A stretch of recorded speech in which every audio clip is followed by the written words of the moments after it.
Buenas noches. Buenas noches, estamos en clase.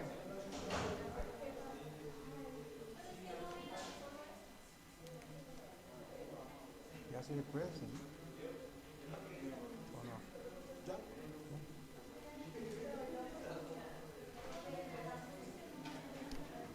Bueno, les ruego un favor, sí, estamos en clase. Mire bien su reloj, ya son las 6:10. Es que le dije y no me creyó. Bueno, hay unos contratos muy importantes que uno como abogado debe conocer. Entre esos, el contrato de transacción.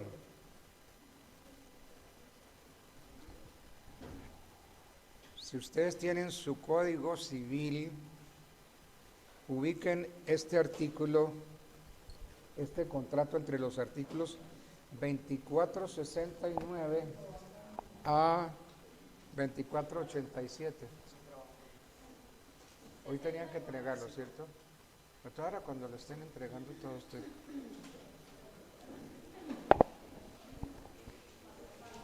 Entonces, ubíquenlo 2469 hasta el 2487. Ubicamos el estudio de este contrato enunciando las tres maneras que existen para administrar justicia en nuestro país. Las tres maneras que existen para administrar justicia en nuestro país. La llamada justicia propiamente dicha. La justicia es una función propia del Estado.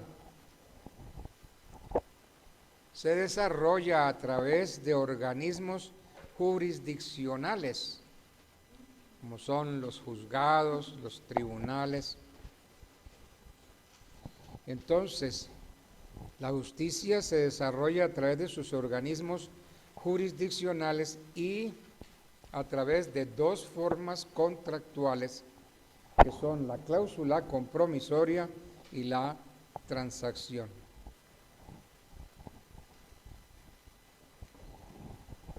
Alguien que tenga un código civil de esos nuevos, sí, esos bonitos, porque hay que estrenar esos códigos nuevos.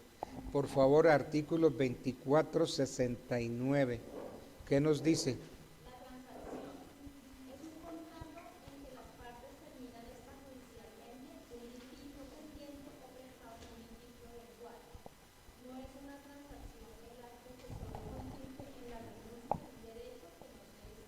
Bueno, eso nos dice, el 2469 nos define qué es la transacción y nos dice que es un contrato en que las partes terminan extrajudicialmente un litigio que ya tienen o evitan un posible litigio. Señor, señor.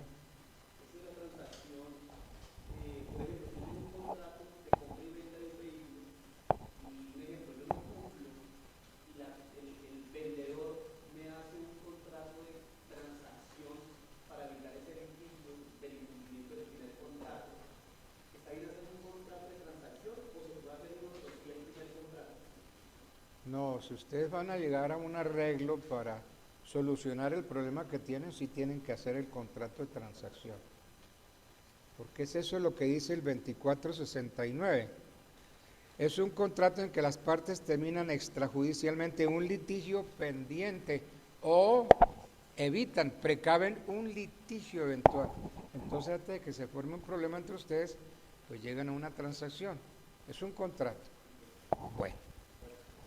La definición dada por nuestro artículo 2469 no abarca toda la esencia de este contrato.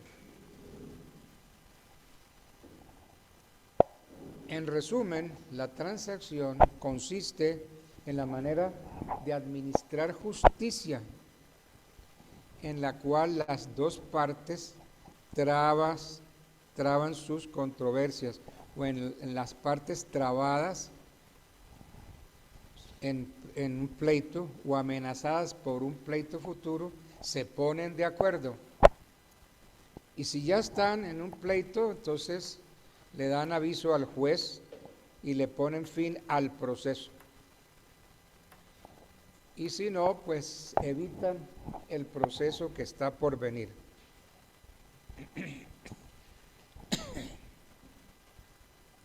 Entonces, la transacción es un contrato civil de justicia muy especial, particular.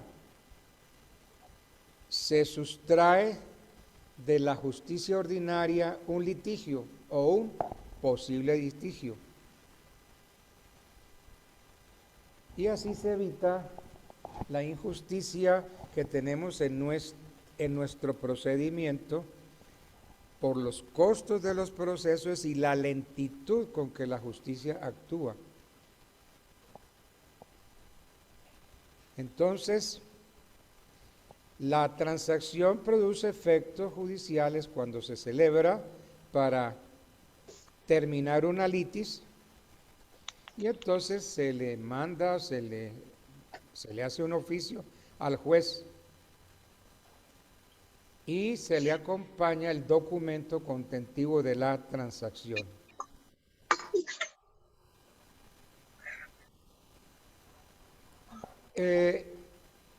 Generalmente los autores están de acuerdo, los tratadistas, que consideran que la transacción es siempre extrajudicial, porque solo basta su presencia de una situación dudosa, la presencia de la situación dudosa, de la situación controvertida, y de esta manera, con la transacción, se hacen concesiones recíprocas y se resuelve el problema o se evita uno que está por venir. La transacción tiene unas características muy especiales. Lo primero es que es un contrato consensual. Es un contrato consensual que no requiere solemnidades especiales.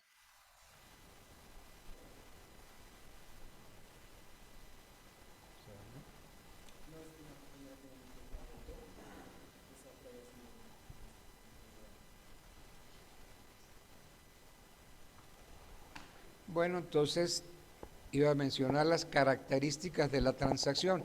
La primera que es un contrato consensual. ¿Qué quiero yo decir con esto? Que la transacción no requiere solemnidades especiales.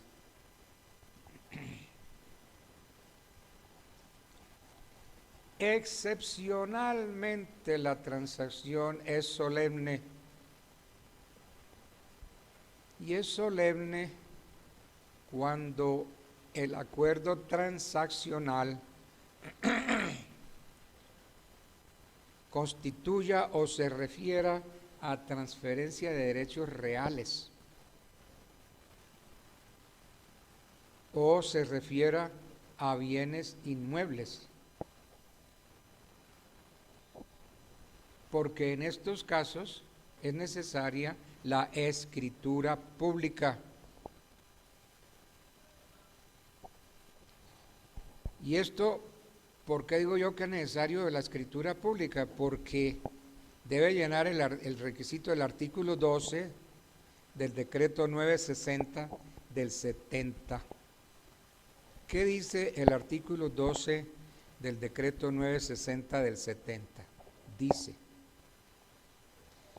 deberán celebrarse por escritura pública todos los actos y contratos de disposición.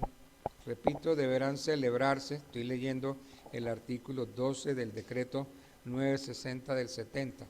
Deberán celebrarse por escritura pública todos los actos y contratos de disposición o gravamen de bienes inmuebles. y en general aquellos en que la ley exija esta solemnidad. Artículo 12, decreto 960 del 70.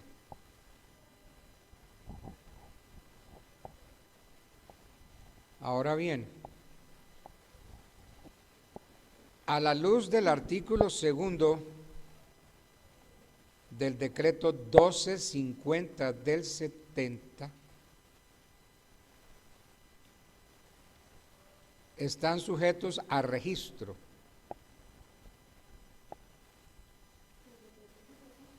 artículo 2, ya este es otro, ¿no? Del decreto 1250 del 70. El primero fue el artículo 12 del decreto 960 del 70. Y este es el artículo 2 del decreto 1250 del 70 que dice, están sujetos a registro todo acto, contrato, providencia judicial, administrativa o arbitral.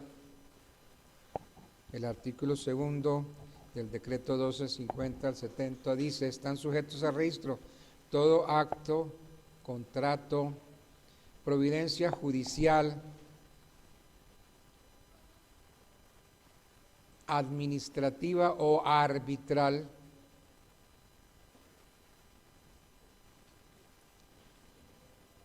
que implique todo acto, contrato, providencia judicial, administrativa o arbitral que implique constitución, declaración,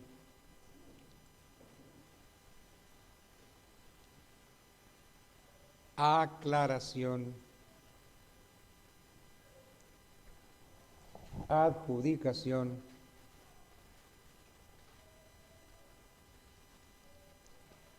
modificación,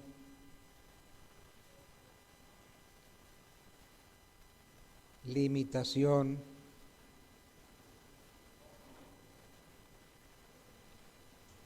gravamen,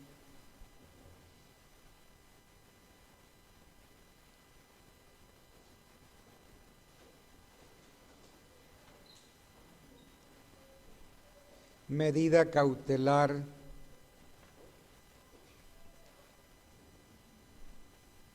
traslación,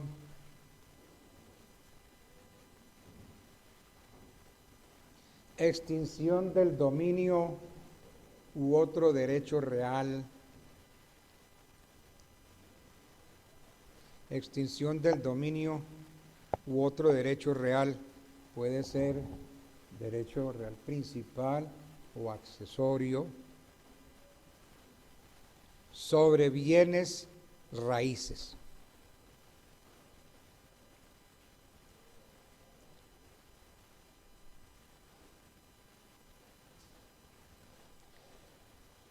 Extinción del dominio u otro derecho real principal o accesorio sobre bienes raíces. ¿Qué entendemos por contrato principal y qué entendemos por contrato accesorio?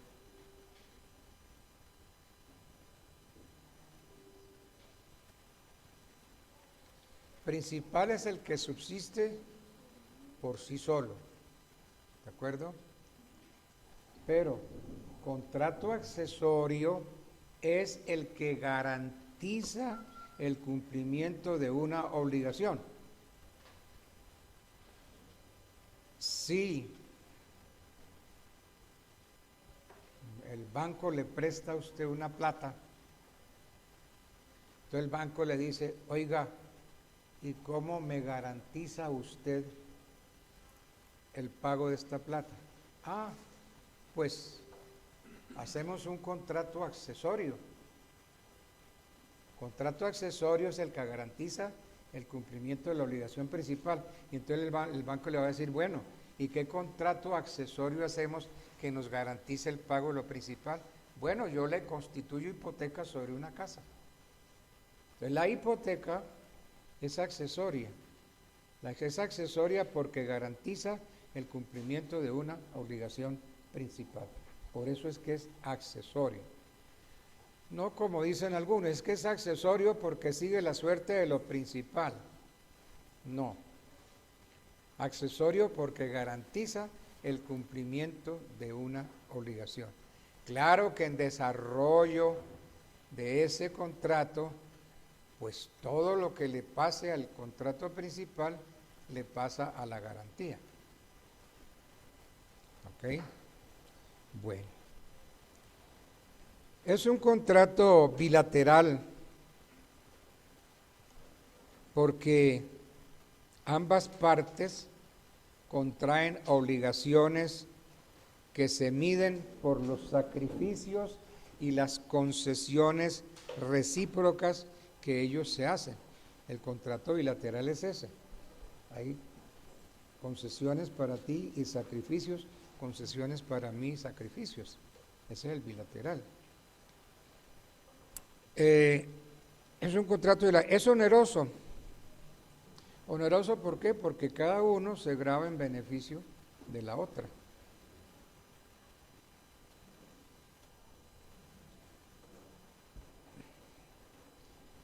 Es conmutativo.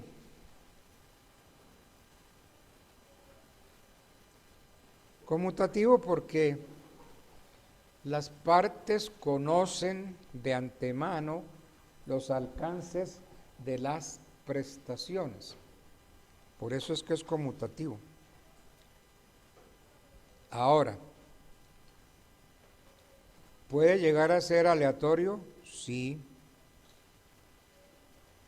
Puede ser aleatorio cuando no se puede establecer los alcances de los deberes y de los derechos negociables.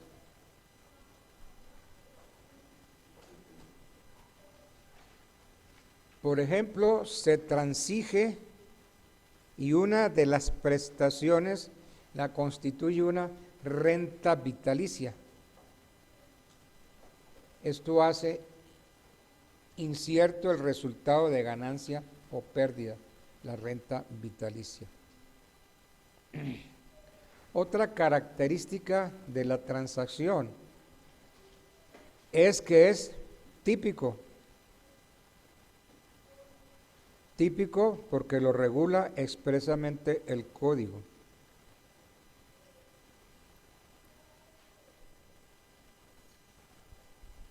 Es además un contrato relativo.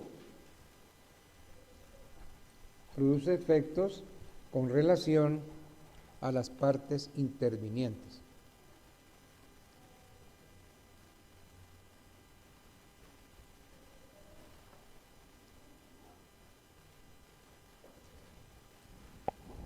Para que haya transacción se necesita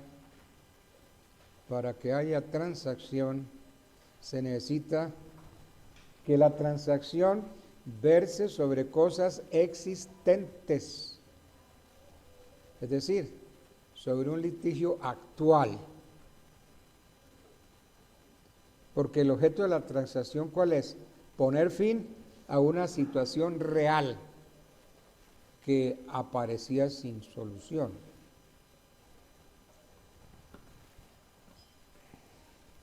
Se requiere también que las cosas sean propias y susceptibles de transacción.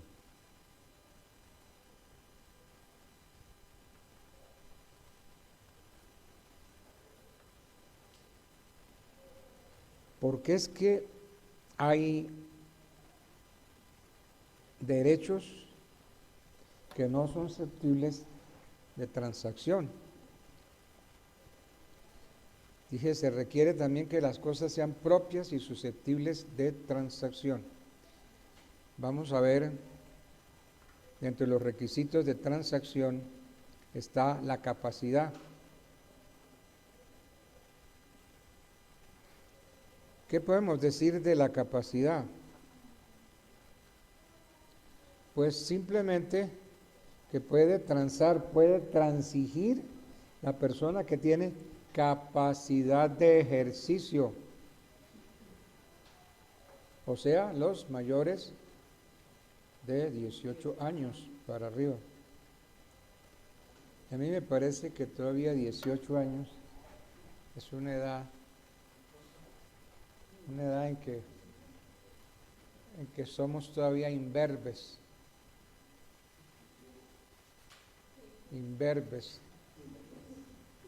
Todavía nos orinamos en la cama. 18 años no. Entonces, hablando de la capacidad, repito que puede transigir, puede transar la persona que tiene capacidad de ejercicio, la mayor de edad, o sea, la que es capaz de disponer de los objetos comprendidos en la transacción. ¿Quién puede transigir? La persona que tiene capacidad de ejercicio, la que es capaz de disponer de los objetos comprendidos en la transacción, de conformidad con lo normado en el artículo 2470, que a la letra dice, ¿qué dice el 2470? No puede transigir sino la persona capaz de disponer de los objetos comprendidos en la transacción. Bien, entonces, de conformidad con el 2470, existen derechos que no son susceptibles de transacción, como el orden público. El orden público no admite ninguna transacción. Las normas de orden público son de riguroso cumplimiento. El estado civil de las personas. No podemos transigir sobre el estado de casado,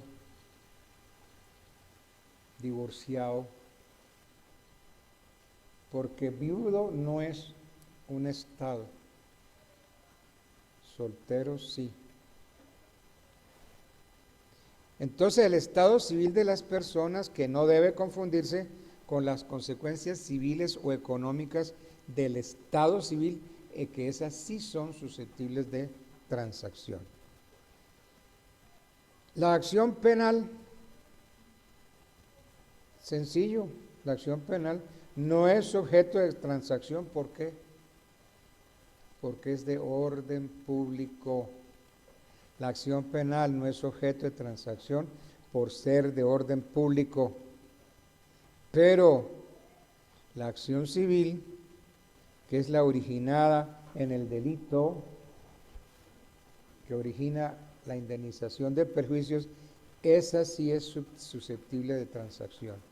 Entonces, la acción penal no es objeto de transacción porque es de orden público, pero la acción civil que se origina en el delito sí es posible transacción, porque es que el delito,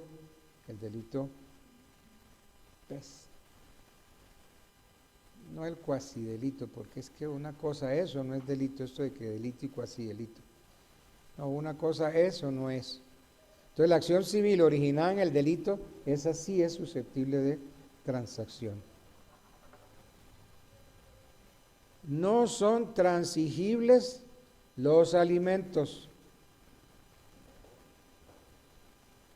especialmente los alimentos futuros que se deben por ley.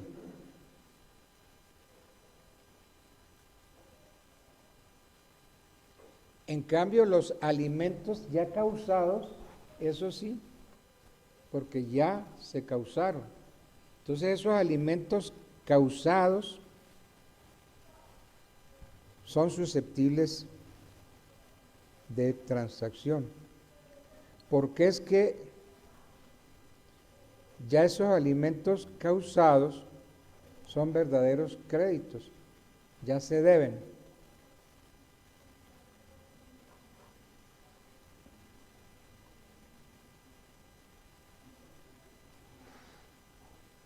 Hablemos del consentimiento en la transacción.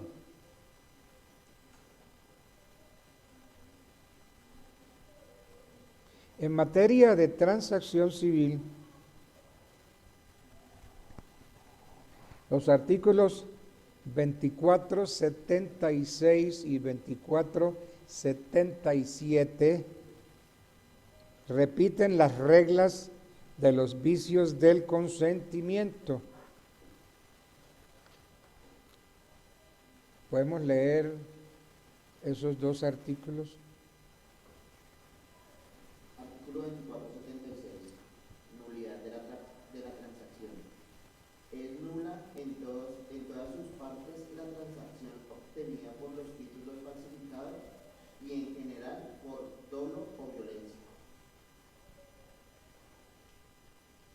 Dolo. Agreguen ahí también el error. El error en la persona anula la transacción. Error en persona, error en corpore. Porque yo creí haber estado contratando con fulano y resulta que no fue fulano sino otro. Bueno.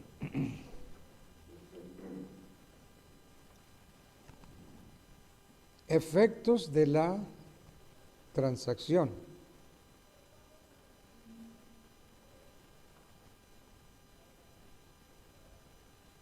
Alguien que tenga un código bueno, un código civil. Ese está nuevecito, ¿verdad? Nuevecito, huele a nuevo.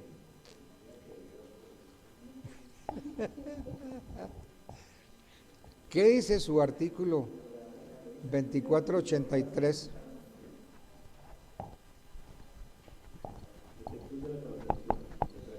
Efectos de la transacción, perfecto. ¿Qué dice el? La transacción produce el efecto de cosa juzgada en última instancia, pero podrá impetrarse en la declaración de nulidad o la ejecución, en conformidad a los artículos precedentes. Bueno, al decir del artículo 2483 de su código, que yo espero que los demás códigos digan lo mismo, la transacción celebrada con los requisitos legales produce, dice el código, produce los mismos efectos de una sentencia judicial. ¿Y cuáles son los efectos de la sentencia judicial? Que hace tránsito a cosa juzgada. Es como si se hubiera proferido sentencia, que hace tránsito a cosa juzgada.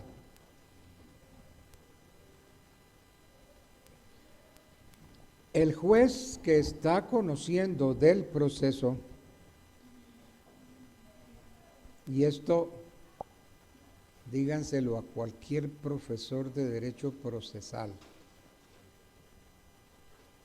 que quién dijo eso, dígale que el doctor Altamar dijo eso. El juez que está conociendo del proceso por efecto de la transacción, pónganlo en letras grandes, pierde la competencia. Pierde la competencia.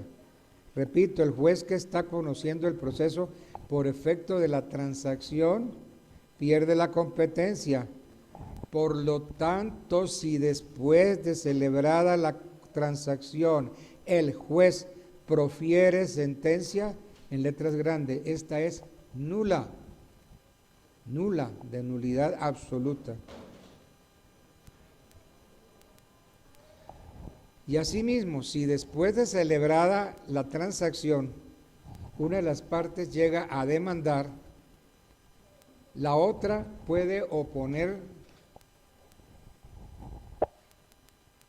Sí, la otra puede oponer como excepción cosa juzgada.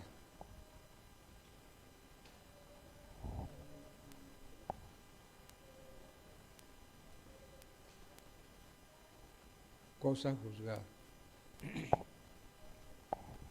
¿Quién dijo qué personaje importante fue el que dijo, lo escrito, escrito está.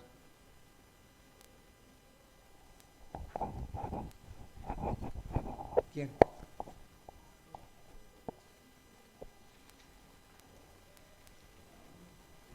Resulta que es bueno meterle aquí. A mí me gusta meter historia, ¿no?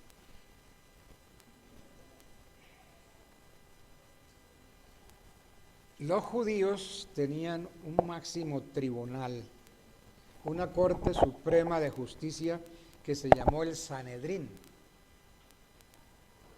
Entonces, ante el Sanedrín, Jesús fue acusado de violar la ley,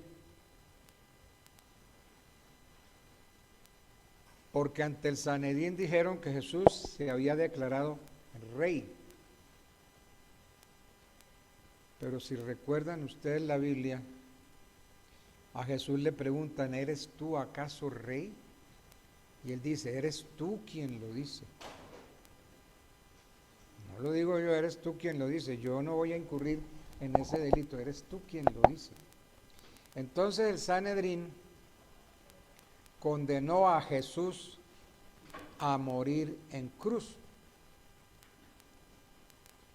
Pero se encontraron que la sentencia no la pudieron hacer cumplir porque el Sanedrín sencillamente no tenía jurisdicción de sangre.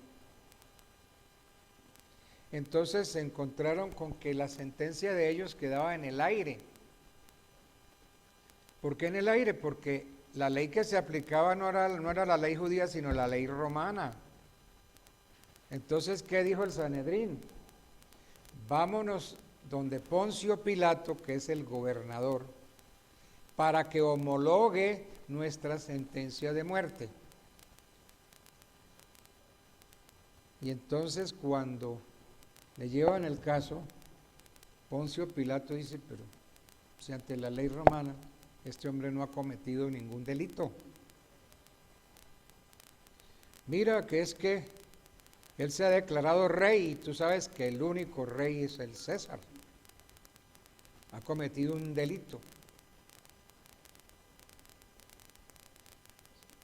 Sin embargo, Poncio Pilato acude a una costumbre que si había 2 o 3 condenados a muerte, le preguntaba al pueblo que a cuál de ellos salvaba.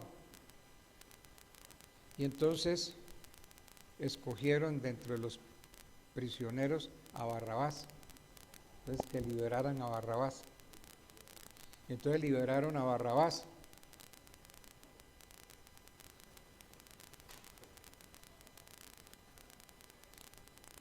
Sin embargo, los judíos seguían insistiendo y amenazaron a Poncio Pilato de que perdería el cargo, el puesto, porque ellos iban a hablar con el emperador para que le quitara el cargo. Entonces Poncio Pilato accede y dice, bueno, se declaró rey de los judíos. Ese va a ser el delito, rey de los judíos. Y le armaron un zapeloco, porque no, que este loco, este poseso, no puede ser rey nuestro. ¿Cómo va a ser rey nuestro este loco poseso? Cambia esa sentencia tuya. Y él dijo, no lo cambio. Crucifíquenlo porque se declaró rey de los judíos. Y además ordenó que en la cruz le pongan una tablilla, porque todo condenado a muerte tenía que tener una tablilla contentiva del delito que había cometido. Entonces ordenó que en la cruz le pusieran una tablilla que dijera INRI, Jesus Nazarenus Rex Judici. Entonces esa era la razón por la cual crucificaban a Jesús. por haberse declarado rey de los judíos. Entonces le dijeron, cambia eso. Dijo, no, lo escrito, escrito está. Y entonces se dejó el INRI, Jesús Nazareno Rex Iudici. Yo nunca había sentido el deseo de coger a un alumno del pelo y trapear con él la clase. Nunca me había dado ese sentimiento de acabar con un estudiante. Pero les confieso que una vez sí, porque un bendito estudiante se atrevió a corregirme. Corríjame si estoy equivocado, pero si no estoy equivocado, no lo haga. Y entonces ese alumno me dijo, no, doctor, INRI significa la enfermedad de la cual murió Jesús. ¿De la cual murió Jesús? Sí, él murió de irritación.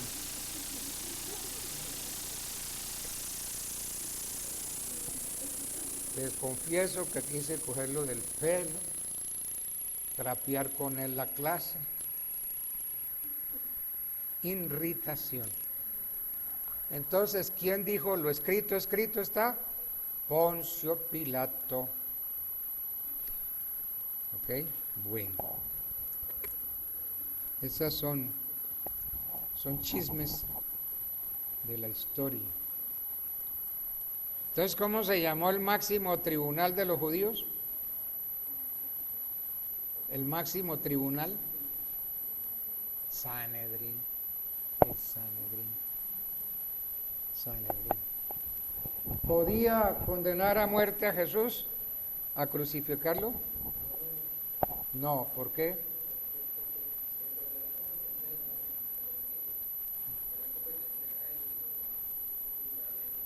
Pero ¿por qué no lo podían hacer? Porque no tenían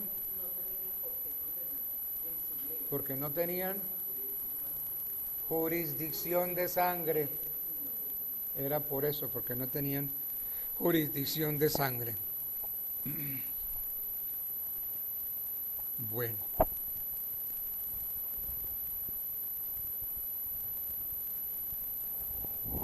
Finalmente, la transacción puede celebrarse por todas las personas involucradas en el conflicto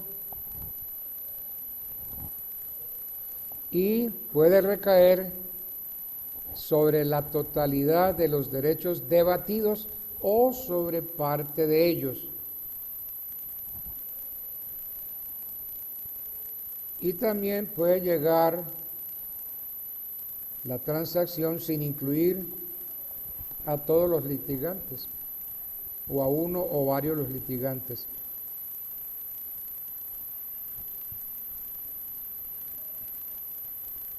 Entonces digamos que eso es lo más importante de la transacción.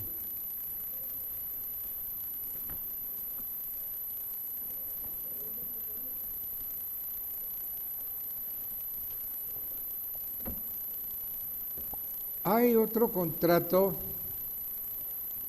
que nos interesa mucho a los abogados y especialmente a los abogados litigantes, porque ustedes o van a litigar o van a ocupar un puesto, un cargo público, una de dos. Para la casa no se van a ir, porque si se van a ir para la casa, ¿para qué vienen aquí? Para nada. Aquí venimos a prepararnos o para ser jueces o para litigar, una de las dos.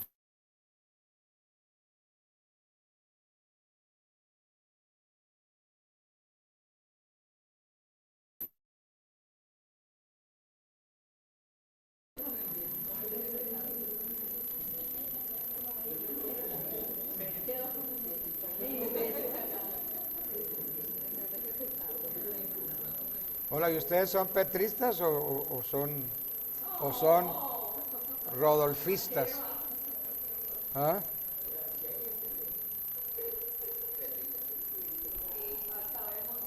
Yo no sé, quiero como preguntarte a ti, ¿puedo preguntarle a tantos? Yo te pregunto a ti, ¿petrista? Uy, esa respuesta sí fue total. Sí, no. Pero así todos la queremos, ¿cierto?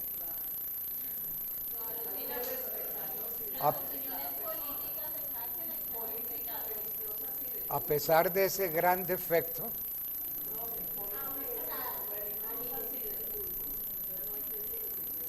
¿Fútbol también?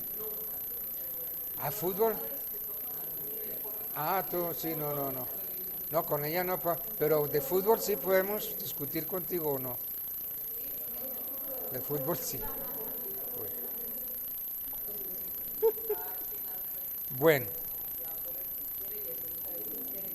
miremos el contrato de mandato. Mandato, que es eso que nos dan los clientes, el poder para poder litigar. Otra vez necesito un código, pero bueno. El tuyo, que ese está bonito. Huele a nuevo. Pero ya sí al día siguiente, porque ya ese está obsoleto, por eso le dieron uno más nuevo. Leamos por favor artículo 2142 del Código Civil.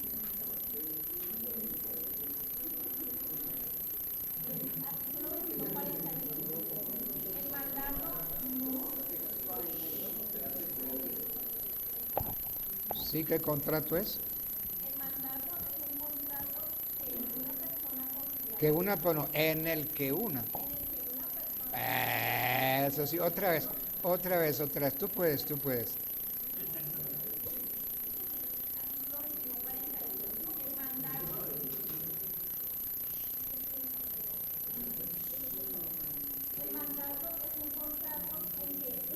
¿En qué? ¿No dice en el qué? ¿No? Ah, bueno. Es que yo los tengo a veces de memoria.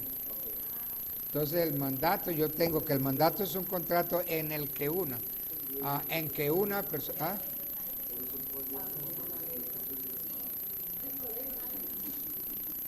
En que una persona confía la gestión. Eso.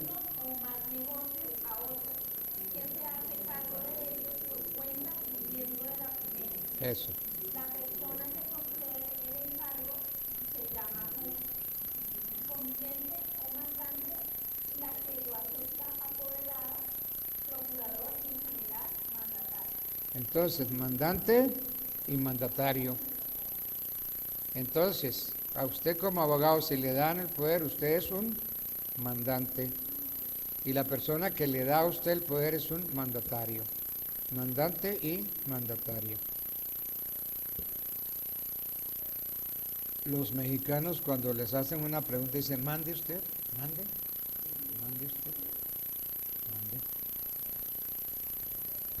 Bueno, entonces la persona que concede el encargo se llama mandante y el abogado, el apoderado, el que acepta, se llama procurador, en general se llama mandatario.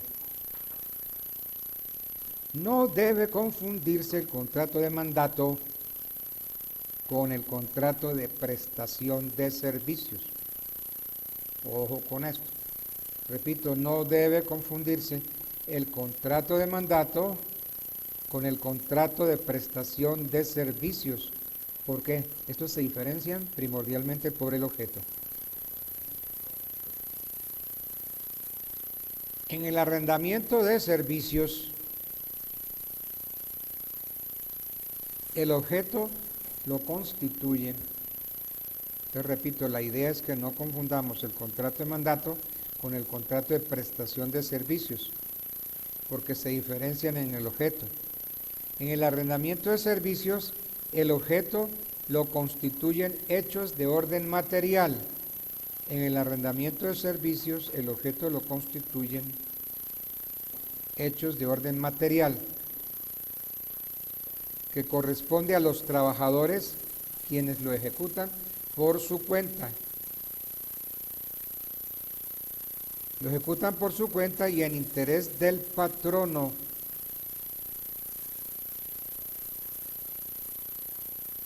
En su situación de dependencia, en función de su oficio. Así, todo el beneficio se traduzca en exclusivo para el empleador.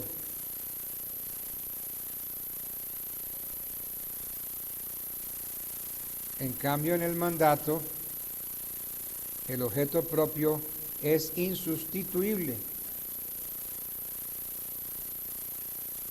porque en este el mandatario se hace cargo de la gestión del negocio por cuenta y riesgo del mandante. Por eso la responsabilidad de un abogado es muy grande. La responsabilidad va por cuenta del mandante, pero también uno a veces como abogado la embarra.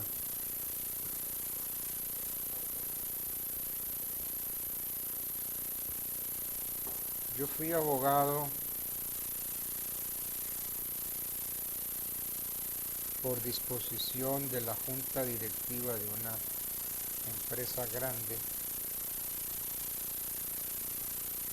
A esa empresa la demandaron.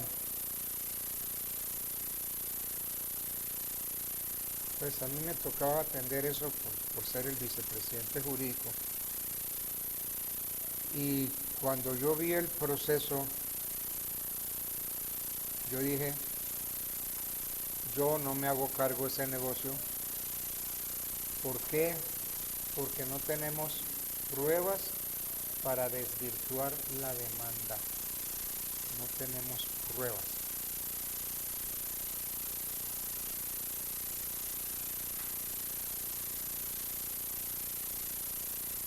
Entonces, ahí había un funcionario insidioso, habló con la junta directiva y la junta directiva me dijo, me ordenó, usted tiene que llevar el proceso.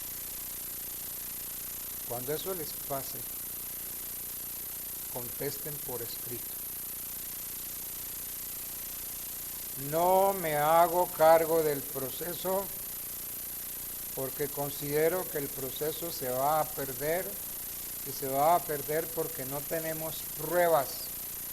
No tengo pruebas para defender la empresa.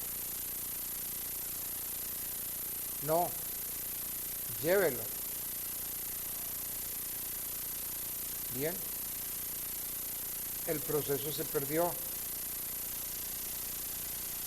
Como se perdió, yo consideré que no valía la pena apelar. ¿Y por qué consideré que no valía la pena apelar? Porque como no tenía con qué defender, no tenía pruebas, yo iba a perder la apelación y mi empresa iba a ser condenada en costas de segunda instancia. Dicho y hecho, el proceso se perdió y yo no apelé. Como yo no apelé, este funcionario de la junta directiva me metió un disciplinario. El primero, único y el último, espero que yo tenga en mi vida. Entonces el magistrado me dijo, usted tenía la opción de apelar. El negocio se perdió en primera instancia, pero usted ha podido apelar y ganarlo en segunda instancia.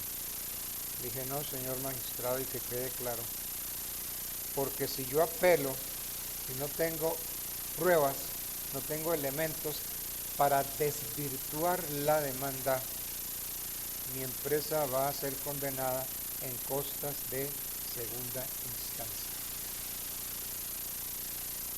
Entonces me metieron el disciplinario Y el magistrado me dijo, ¿por qué no apeló? Le dije, porque no tenía pruebas, no tenía cómo defender mi empresa. Y si yo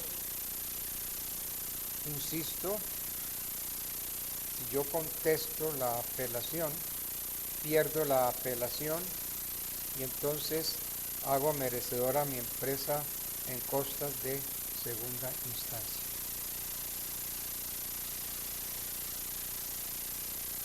El magistrado me dijo, ¿sabe qué? Este proceso no tiene ningún sentido. Venga para acá, esto se anula. Se anuló. Obvio. Porque es que lo que yo estaba diciendo era algo muy lógico. Porque las costas de segunda instancia son mucho más altas que las de primera instancia. Entonces el maestro dijo, no, aquí no hay nada que hacer. Usted tiene toda la razón. Este proceso no. Y entonces me dio la oportunidad de formularle a ese funcionario de la junta directiva una denuncia penal, que yo se la puse con todo el cariño de la vida. Y ese señor le fue muy mal en ese proceso penal. Lo condenaron. Me condenaron. Porque es que si usted va a denunciar a alguien, cerciórese que sí tiene cómo respaldar la denuncia, porque si no, su denuncia es calumniosa. Y entonces el proceso penal lo condenaron por injuria, calumnia. Y me pidieron que pobrecito él, no, pobrecito no. La pelea es peleando. Bien, entonces el mandato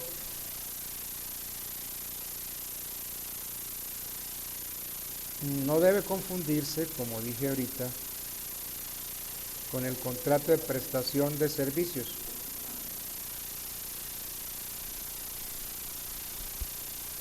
En el arrendamiento de servicios, el objeto lo constituyen los hechos de orden material que corresponde a los trabajadores, quienes lo ejecutan por su cuenta y en interés del patrono, en su situación de dependencia y en su función de su oficio. Así, todo el beneficio se traduzca, aunque todo el resultado de la labor se traduzca en beneficio del empleador. En cambio, en el mandato el objeto propio es insustituible del contrato, porque lo constituyen unos actos que implican una representación en que el mandatario se hace cargo de los éxitos o el riesgo del proceso. ¿Qué características tiene el mandato?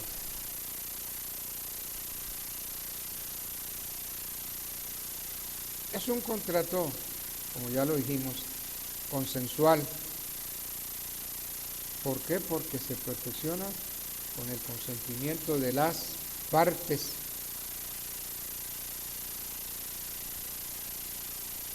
Es un contrato oneroso, por cuanto tiene o reporta utilidades para ambos contratantes.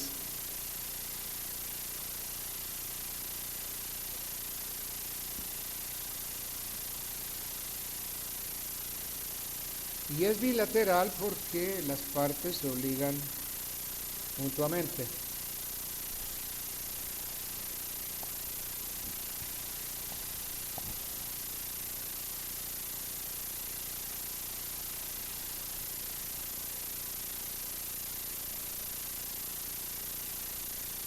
Bueno. El mandato, según las fuentes de donde provenga, puede ser convencional o puede ser legal. Convencional cuando proviene o por cuanto proviene de la voluntad de las partes, convencional. Ilegal cuando tiene su origen en la ley. Por ejemplo, la administración de los bienes de los incapaces. Bueno, ahora necesito un código civil que sí tenga un artículo. El 2142, por favor.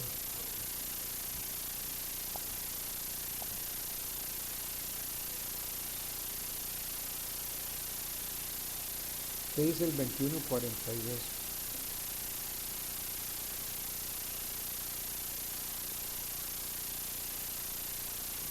Sí, dame por favor, léelo tú. A ver si tu código sí tiene ese código. ¿Crees que es un código petrista? Yo no le hago.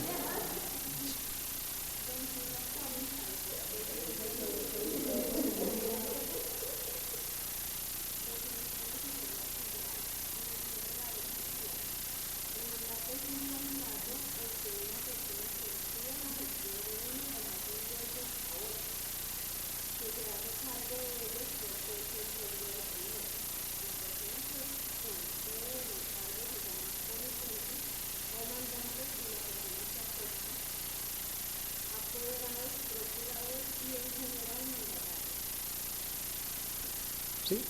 Entonces, de conformidad con ese código petrista y ese artículo petrista, para que haya contrato de mandato se requiere de un poder, del otorgamiento de un poder, para que una persona celebre negocios o emita declaraciones de voluntad.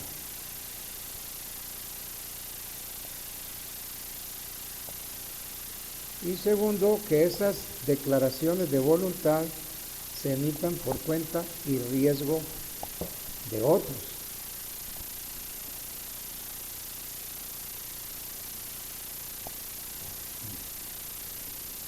¿Cómo se puede otorgar el poder? ¿Cómo se otorga el poder?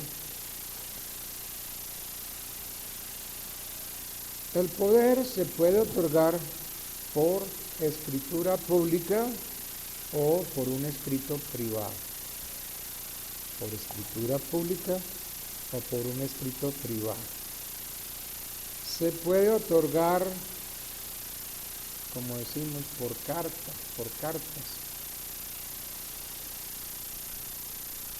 Se puede otorgar verbalmente. Sí, verbalmente.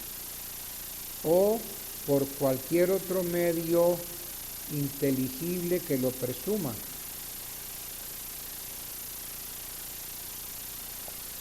Pero generalmente el poder se hace en un escrito privado. Se puede hacer por escritura pública, pero no es necesario en un escrito privado. Lo importante es que la firma del poderdante esté autenticada ante notario. ¿Para qué? Si usted es abogado, usted viene y le dice al cliente, mire, ahora este poder vaya y fírmelo ante un notario. ¿Para qué hace eso usted? Lo hace bien hecho, pero ¿para qué lo hace?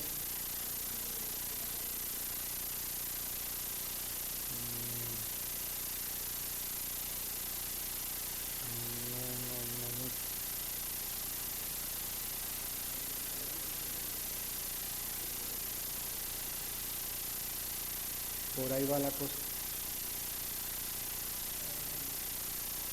¿Ok?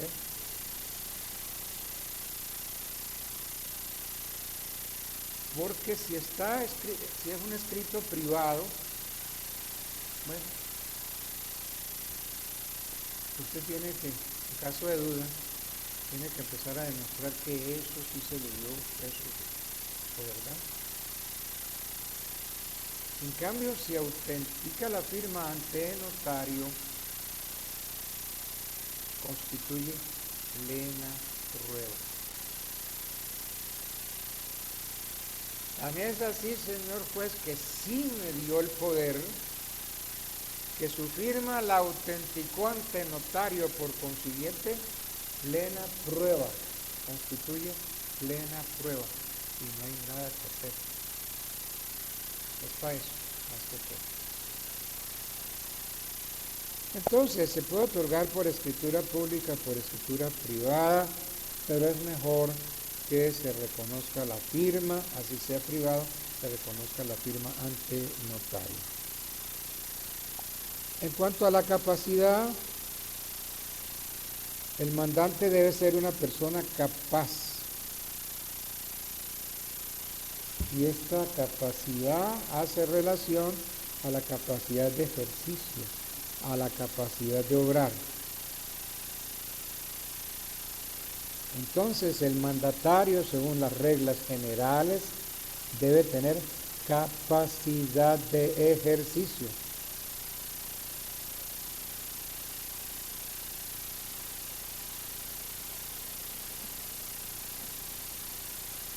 ¿El mandatario puede ser un incapaz? Sí. Pero ese incapaz tiene que tener un representante legal. Entonces,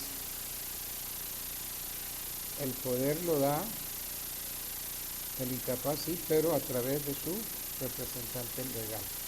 Tiene capacidad para eso. Entonces,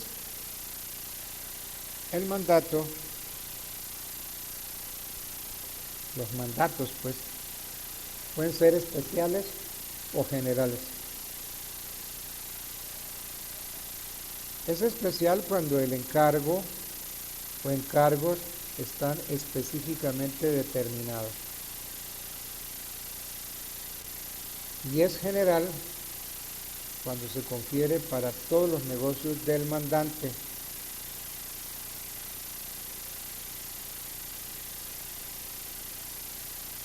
Entonces, un mandato para que me represente en un proceso es especial. Pero resulta que luego yo voy a irme fuera del país. Entonces yo vengo y busco un abogado, le digo, mire, le voy a conferir un poder general para que usted me represente en todo. Yo soy partidario de que ese poder general debe hacerse por escritura pública. Escritura pública. ¿Por qué? Porque es que estoy confiriendo poder para todos los negocios que yo tenga, los que se me puedan presentar.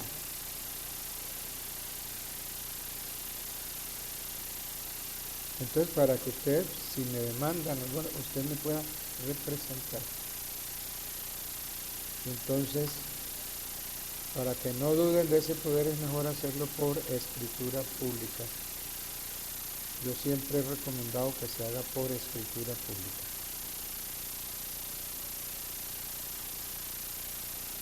Bueno.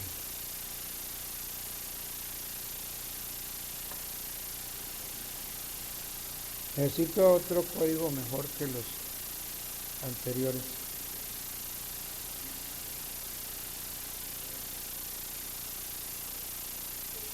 Bueno, digamos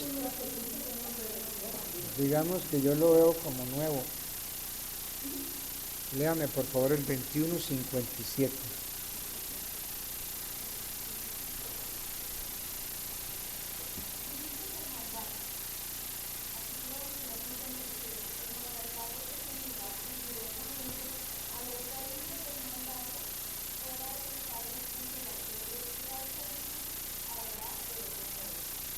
¿Quiere leérmelo otra vez el comienzo del mandato qué?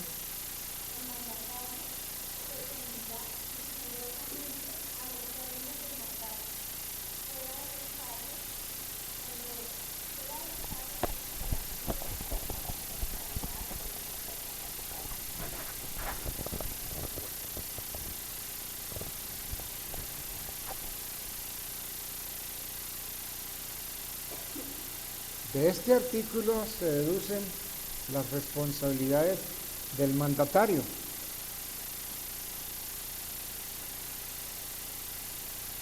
¿Qué podemos decir? El mandatario debe ejecutar el mandato siguiendo las instrucciones del mandante.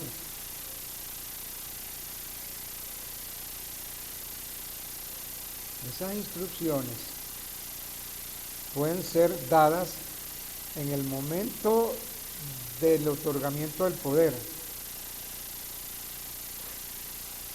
o posteriormente al poder.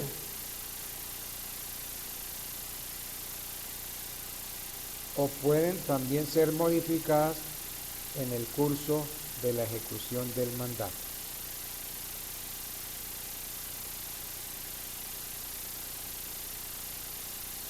El mandatario debe de abstenerse de ejecutar el mandato. El mandatario debe abstenerse de ejecutar el mandato cuando su ejecución sea manifiestamente peligrosa para el mandante.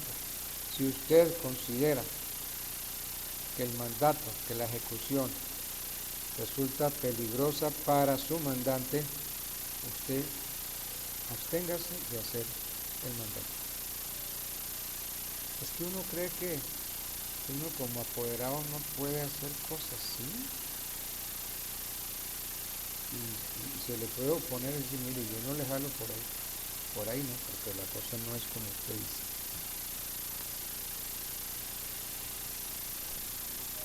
El mandatario, el abogado, que se halle en imposibilidad de obrar con arreglo a las instrucciones recibidas, debe tomar las providencias conservatorias que las circunstancias exijan.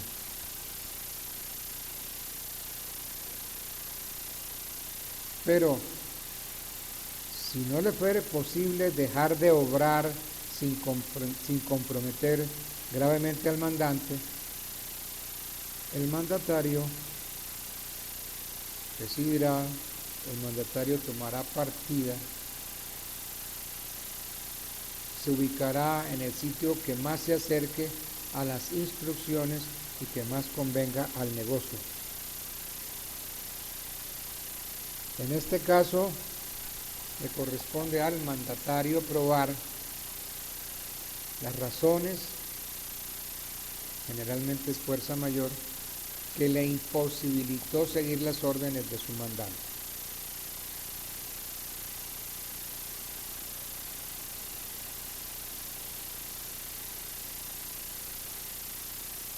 El mandatario puede aprovecharse de las circunstancias para realizar su encargo con menos gravamen para el mandante. Puede hacerlo. Lo que sí no puede hacer el mandatario es quedarse, apropiarse de lo que exceda al beneficio o de lo que aminore el gravamen. Eso sí no lo puede hacer.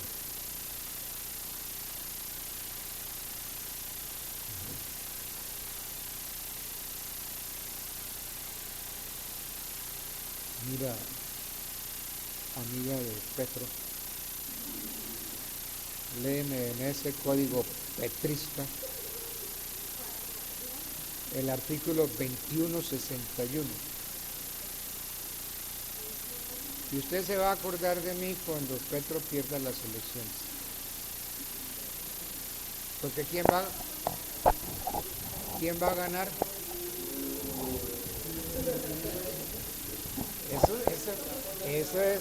Eso ¿cómo se llama? Fidelidad. Fidelidad. ¿Y usted qué va a hacer cuando Petro pierda?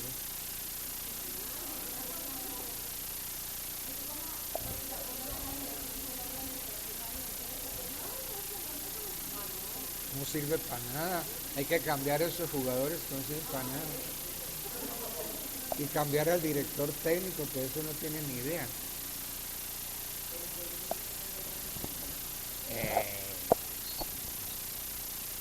eres una mujer fiel. En las buenas o en las malas, tú estás al lado de esa persona. Eso. No, imagínense, terrible. Entonces, ¿qué dice ese código verde que tú tienes ahí? Eso.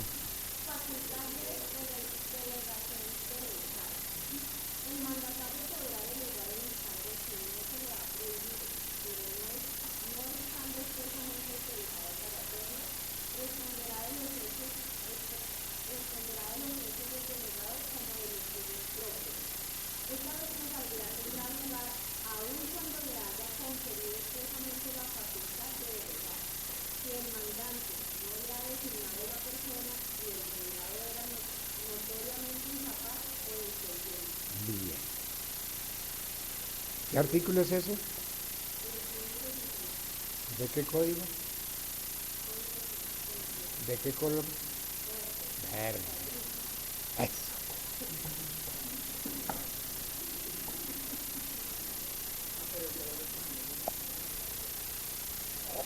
Bueno.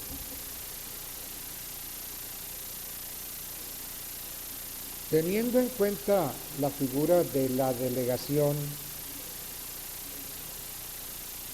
y el espíritu de ese artículo 2161 de un código verde que hay por ahí, teniendo en cuenta la figura de la delegación y el espíritu del artículo 2161, se pueden presentar las siguientes situaciones con relación a la delegación.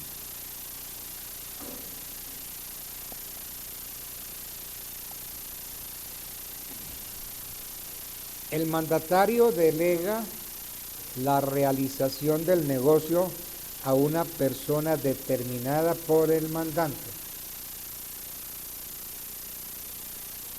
El mandatario delega la realización del negocio a una persona determinada por el mandante. En este caso, el mandato inicial termina y el mandatario sale de la relación jurídica, presumiéndose la celebración de un nuevo contrato entre el mandante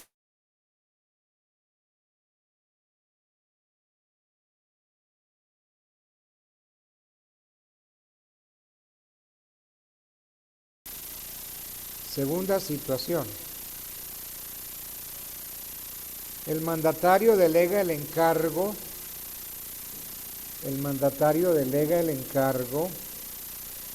Con autorización del mandante,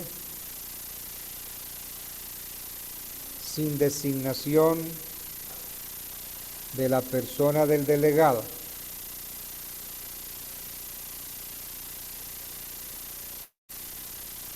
El mandatario delega el encargo con autorización del mandante sin designación de la persona del delegado.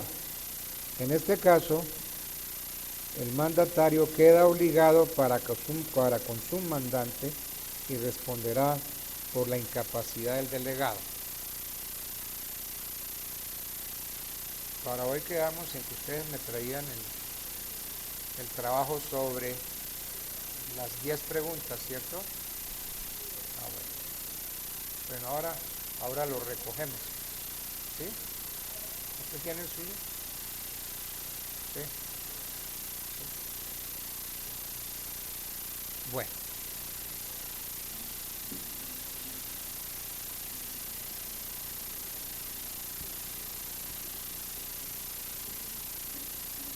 ¿Qué otra situación se puede presentar? El mandante no ha prohibido la delegación. En este caso, el mandatario responde por la gestión de su delegado como si hubiese sido realizada por él mismo.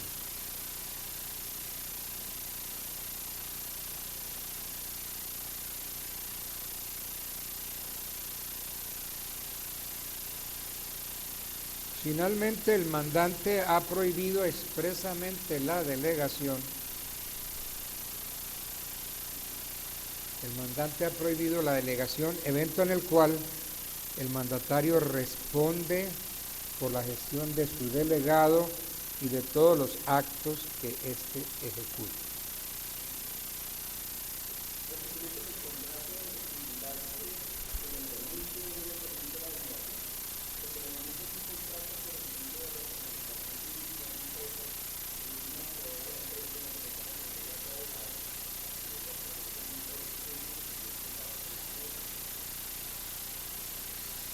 Sí, pues,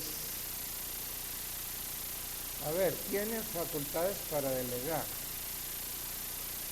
pero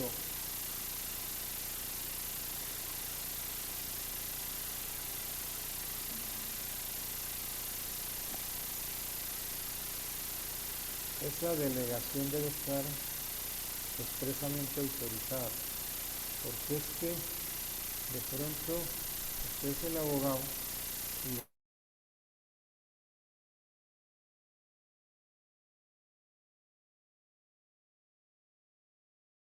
o que no llena los requisitos, muy poca experiencia. Entonces usted delega en un abogado que no conoce la situación.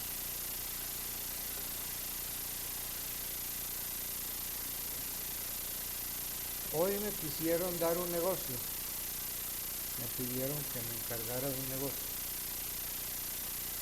Yo con la ayuda de Dios no volveré a litigar y que Dios no me condene.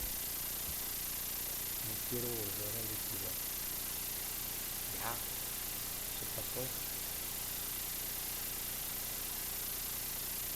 A ver, yo empecé a litigar por ahí en 1960.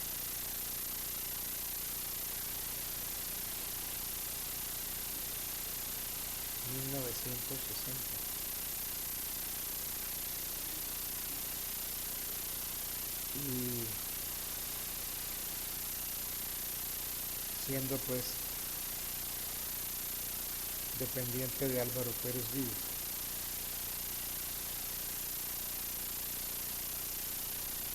En 1970 yo me gradué en el Externado de Colombia y seguí con el maestro. Y en 1970 conseguí mi doctorado. Entonces en ese momento él me dijo, yo no puedo tener como dependiente a un doctor en Derecho. Ábrase. Me mandó para afuera. Semejante tema. Si quieren saber derecho civil y si quieren saber obligaciones, búsquense las obras de Álvaro Pérez Vives. Ese fue el jurista más grande que dio este país, indudablemente. Egresó de la Universidad Nacional, pero se lo robó la Universidad Libre. Y fue abogado durante mucho tiempo y profesor de la Universidad Libre.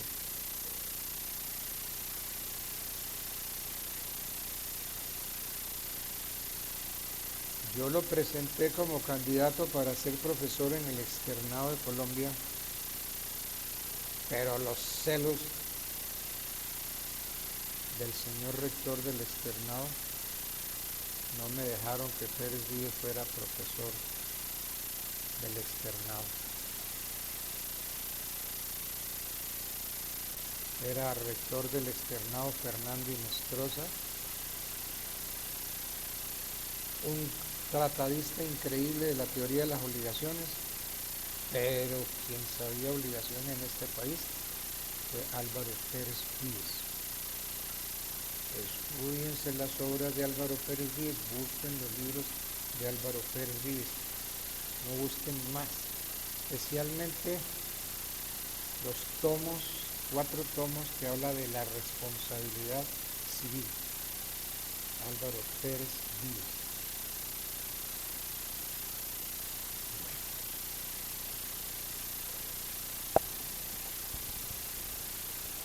¿Qué prohibiciones tiene el mandatario? Le está prohibido al mandatario donar los bienes de su mandante, así tenga la libre administración de estos, pero no puede donar. No puede dar a interés dineros de su mandante. ¿Cómo es que le pagaron los honorarios al mandante y coge esa plata y la ponen que no puede? El mandatario no puede comprar para sí, para él, los bienes de su mandante, así tenga autorización para venderlos. Si el mandante les da autorización para venderlos, no compren esos bienes. A veces los compran por interpuestas personas, pero eso no es un buen procedimiento. El mandatario no puede comprar para sí los bienes del mandante, así tenga autorización para venderlos. Es que si yo puedo venderlos, pues el que puede lo más puede lo menos. Si yo puedo venderlos, pues también puedo comprarlos para mí. No puede adquirir para el mandante los bienes de su propiedad.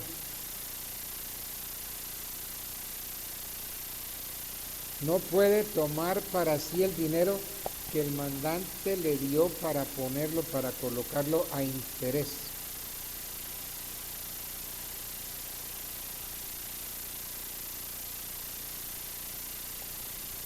La facultad que otorga el mandante al mandatario, la facultad otorgada por el mandante al mandatario para transigir, no comprende la de comprometer. En cambio, la facultad para vender conlleva la de recibir.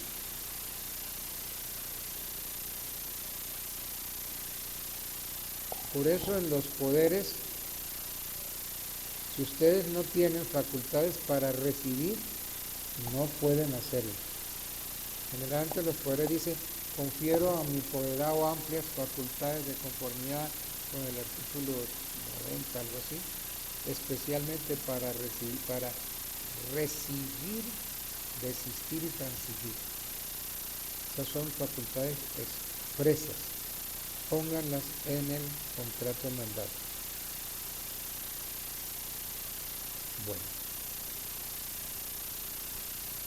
El mandatario que se ha excedido o que se excede en los límites del mandato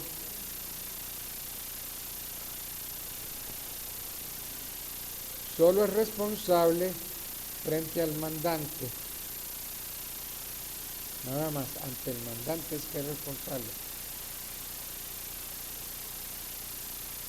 Sin embargo, la responsabilidad puede otorgarse frente a terceros.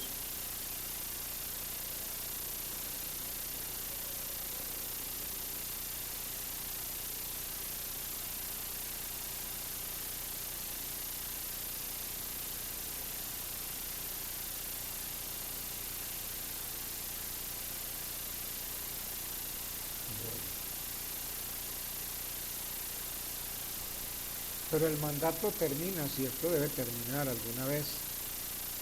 Tiene que haber causas para dar por terminado el contrato. Entonces, ¿cómo termina el mandato?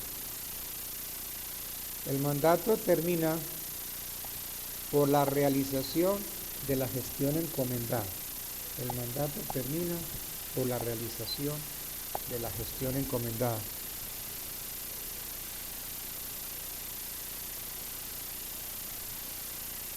Segundo, por expiración del término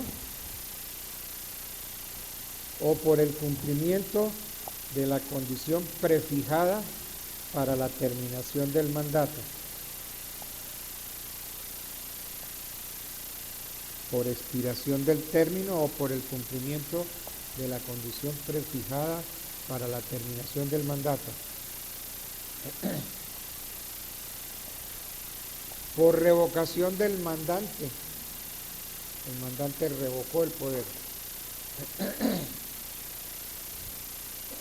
O por renuncia del mandatario.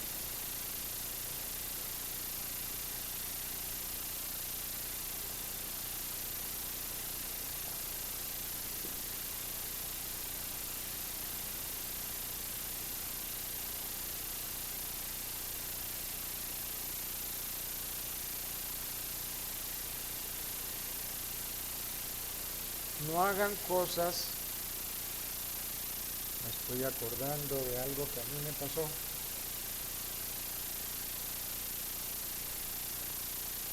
A mí me habían conferido poder para un negocio. Nunca le roben el poder a un colega. El poder que le den a un colega, eso hay que respetarlo. Entonces me dieron poder y vino un abogado y le dijo a mi clienta, oiga, confiérame el poder a mí, quíteselo al doctor Altamar y me da a mí el poder. Me revocó el poder. ¿En qué problema metió ese abogado que le dijo a esa señora que me revocara el poder? En el siguiente problema. Usted me revocó el poder y entonces, ¿qué hice? Le metí un incidente de regulación de honorarios. Yo había acordado con la señora que me pagara X cantidad de plata. Pero entonces yo metí la regulación de honorarios y el juez me nombró 3 peritos, a cual más amigos míos, los 3 peritos. Y entonces hablaron conmigo, dijeron, espérate, verás que ahora la vamos a joder. Y pues yo había cobrado tanto. No, nosotros somos los peritos. Y ellos señalaron los honorarios míos y los pusieron, pero astronómicos, por ahí arriba.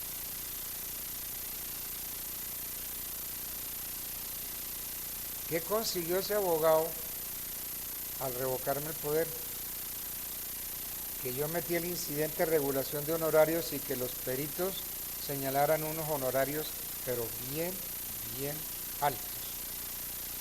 Cuando la señora quiso hablar conmigo, le dije, no señora, yo me atengo a lo que digan los peritos. Entonces el abogado, yo le dijo, no le importa, sigamos con el negocio. Entonces el peritazgo dado por los peritos presta mérito ejecutivo. Entonces yo con ese peritazgo le embargué bienes a la clienta. Pues quedó embargadita y llevé hasta su finalización ese proceso ejecutivo.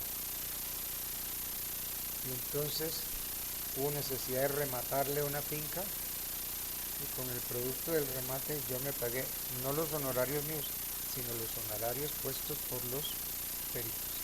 ¿Sí ven a dónde llevó esa imprudencia de ese abogado de revocarme el poder? Respeten los poderes de los colegas, eso es sagrado, hay que respetar. Pero es que ustedes van a ver en la práctica cómo hay abogados que les gusta robarse los poderes de sus colegas. Y puede traer esos problemas. Dígame. Claro, claro, paz y salvo. Paz y salvo. Ese es importantísimo, el paz y salvo. Si no, pueden pasar esas cosas. Bueno.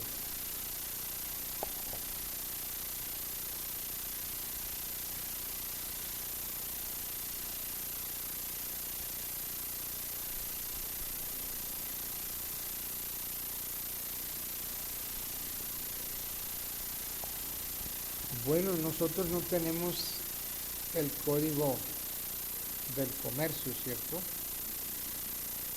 Entonces, por más que tú quieras, tú no puedes leer el artículo 1262 del Código de Comercio. Y entonces no podemos ver el mandato en el Código de Comercio. Bueno. Yo creo que ahí termina ese.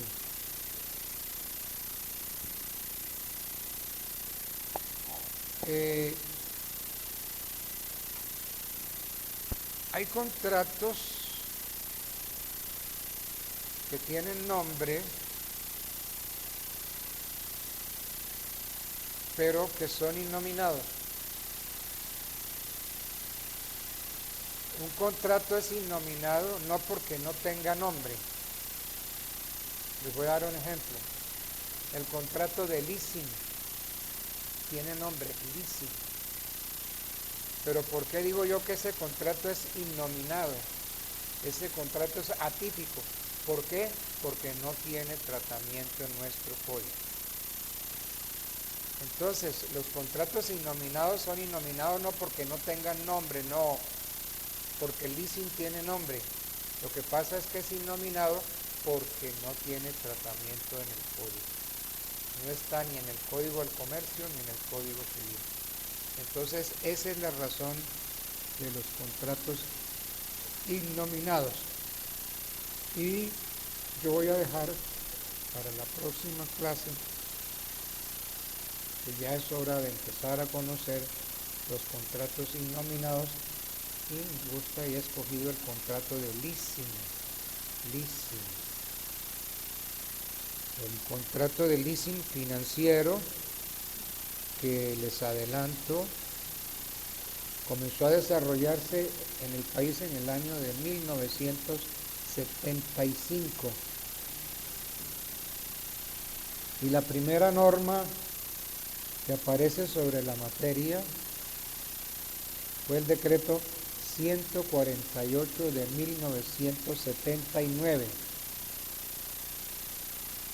Ese decreto 148 de 1979 dispuso que las corporaciones financieras podían invertir en sociedades anónimas de leasing hasta el 10% de su capital pagado y reserva legal. Y el decreto 2059 de 1981 dijo que, o reglamentó, que el control y vigilancia de estas sociedades anónimas fuera ejercido por la Superintendencia de Sociedades.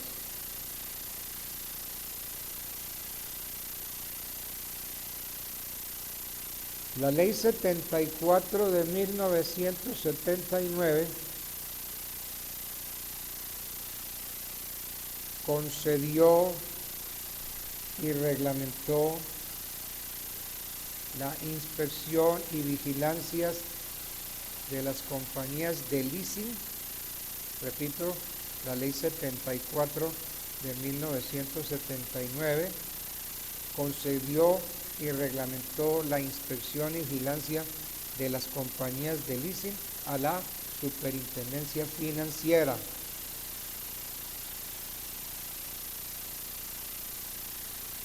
Esta Superintendencia Financiera estableció las condiciones y requisitos para el funcionamiento de las entidades de leasing especialmente el llamado leasing financiero.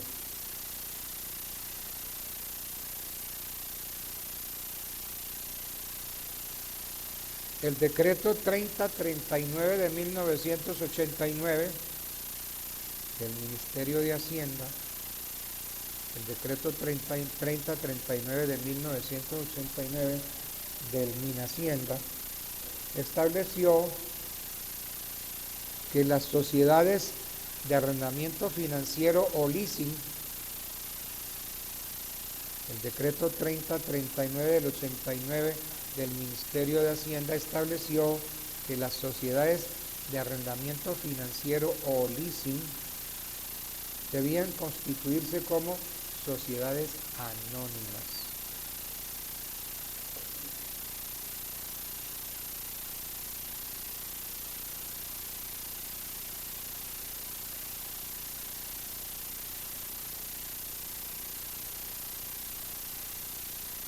Y para terminar este anticipo, según lo estableció la Ley 35 del año 93, esa ley dijo que a partir de 1994 las compañías de leasing debían desaparecer para convertirse en compañías de financiamiento comercial.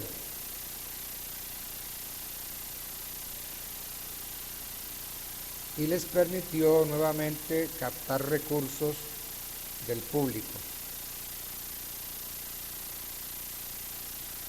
Entonces terminemos dando una definición de leasing. ¿Qué es leasing?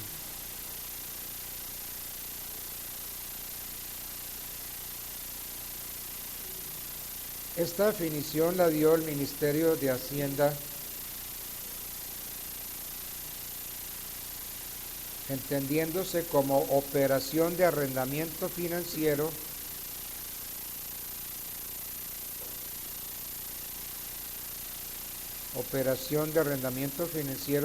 la entrega a título de arrendamiento de bienes adquiridos para tal efecto,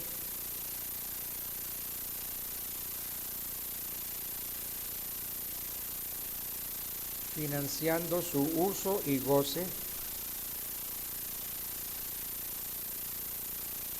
al pago de cánones.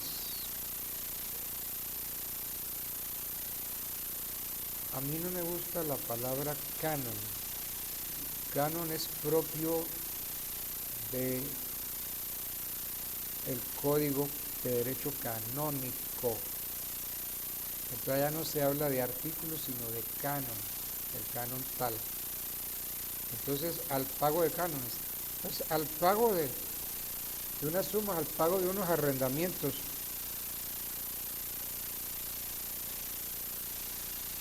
Pactándose para el arrendatario, al final de todo evento, la facultad, la posibilidad de compra.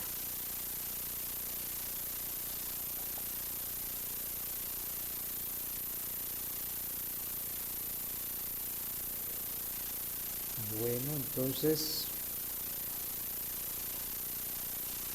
pues dejemos así el abrebocas para ver el contrato de leasing.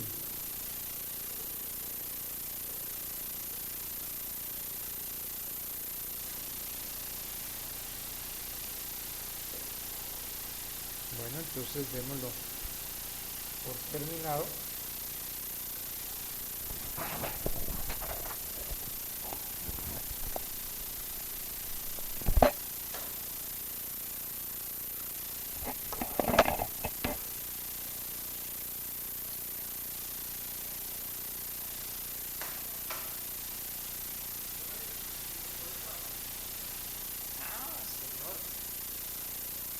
Trabajos, claro que sí.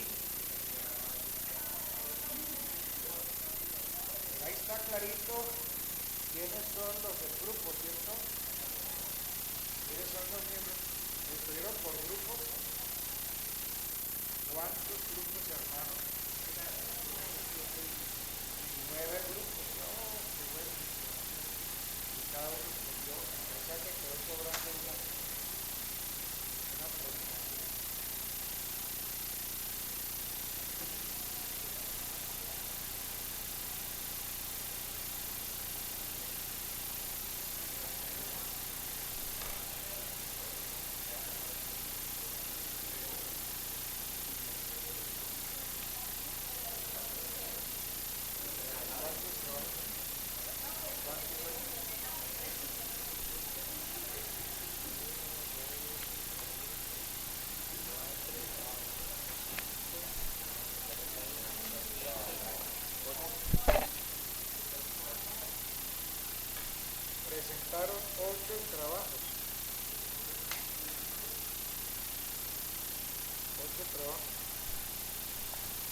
clarita la pregunta que escogieron, ¿cierto?